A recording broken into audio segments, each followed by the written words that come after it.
Dr. Adnan Khalil's hands trembled as he stared at the data streaming across his monitor. The gravitational anomaly readings from the Parker Solar Probe didn't make sense. Something massive, impossibly massive, was lurking in the corona's shadow, hidden from Earth's view by the sun's blazing fury. "Nehal, you need to see this," he called to his colleague, Dr. Nehal Rahman, who was calibrating the Deep Space Telescope array in the adjacent lab. Nehal hurried over, her dark eyes scanning the incomprehensible numbers. "This can't be right. The gravitational signature suggests an object nearly the size of Mercury, but the density readings are artificial." For 3 weeks, they worked in secret, cross-referencing data from every available space observatory. The object remained perfectly positioned behind the sun, rotating with Sol's movement, maintaining its hidden position with mathematical precision. No natural celestial body could achieve such perfect synchronization. "It's a ship," Adnan whispered one night, his voice barely audible in the sterile quiet of the laboratory. "It has to be." The implication sent ice through Nehal's veins. A vessel that size could house billions of beings. Its technology would be so advanced that humanity would appear as insects by comparison.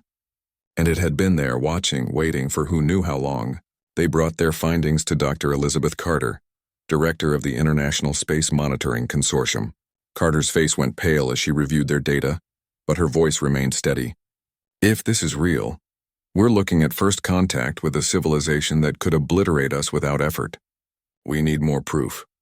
Within 48 hours, a classified task force assembled. The world's greatest minds in astrophysics, xenobiology, and military strategy gathered in an underground facility in Colorado. The official story was a routine solar observation mission. The truth was far more terrifying. As days passed, more details emerged. The ship's hull appeared to be constructed from materials that bent light around them, explaining how it had remained undetected. Energy signatures suggested power sources that dwarfed Earth's entire electrical grid by factors of millions. Most unsettling of all were the periodic pulses, rhythmic, purposeful transmissions being broadcast into deep space. "They're not hiding," Nehal realized during a late-night analysis session. "They're broadcasting our location to something else." Adnan felt his stomach drop. "A beacon." The military wanted to attempt communication, but the scientists argued against it. Any signal sent toward the ship would reveal that Earth had discovered their presence. If these beings had wanted contact, they wouldn't have hidden behind the sun for potentially centuries. 3 months into the investigation, everything changed.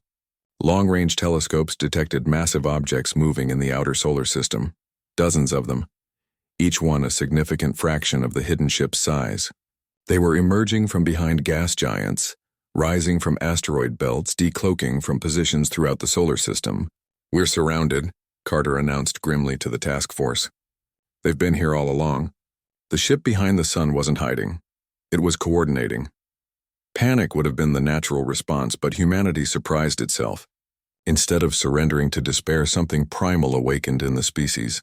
The same stubborn defiance that had driven humans to climb mountains, cross oceans, and reach for the stars now focused on survival. Nehal proposed the unthinkable. "We can't outrun them or outgun them, but we might be able to outthink them." The plan was audacious in its simplicity.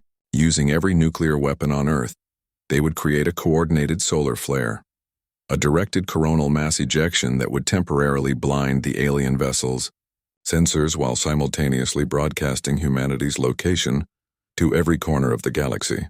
"If we're going down," Adnan said grimly, "we're making sure the entire universe knows what happened here." The operation required perfect timing. Scientists worldwide worked frantically to calculate precise detonation coordinates. Military forces prepared for what might be humanity's final gambit. Religious leaders prayed while engineers built the delivery systems that would either save their species or announce its extinction. On the day of execution, Adnan and Nehal stood in the control center, watching as nuclear fire erupted across the sun's surface. The flare built magnificently, a wall of plasma and radiation racing outward at nearly the speed of light. The alien ships reacted immediately, their formations shifting as they were temporarily blinded by the artificial solar storm.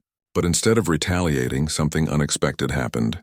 The massive vessel behind the sun began transmitting, not to the other ships, but directly toward Earth. The message was simple, broadcast in mathematical principles that any intelligent species would understand. Acknowledged.